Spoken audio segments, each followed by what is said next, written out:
অনেক তো খেয়েছো পালং পকোড়া, পালং পরোটা। এখন নাহলে একবার খেয়ে দেখো পালং পানির রোল। খেয়ে দেখো একবার, তারপরে বলবেন। জাস্ট অসাধারণ রেসিপি একটা নিয়ে এসেছি, একদম কুইক অ্যান্ড হেলদি রেসিপি।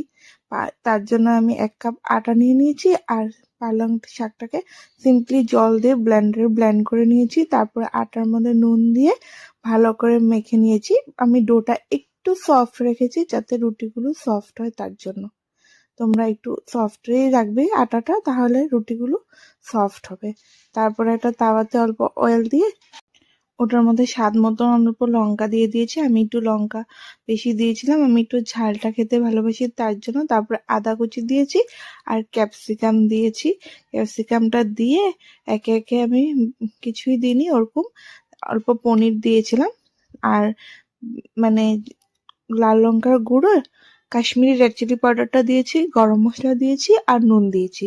দিয়ে অল্প জল দিয়ে ক্যাপসিকামটা একটু নরম হওয়ার জন্য অল্প জল দিয়েছি। তারপর ওটা সাইড করে রেখে দিয়েছি অল্প ঠান্ডা হওয়ার জন্য। তারপর ডোর থেকে লেচি কেটে ভালো করে বেলে নিয়ে রুটি শেপে করে নিয়েছি। তারপরে উল্টা পাল্টা করে ভালো করে সেঁকে নিয়েছি রুটিটা। সেঁকে জাস্ট অল্প ঘি দিয়ে রুটিটা বানিয়ে নিয়েছিলাম সফট হওয়ার জন্য।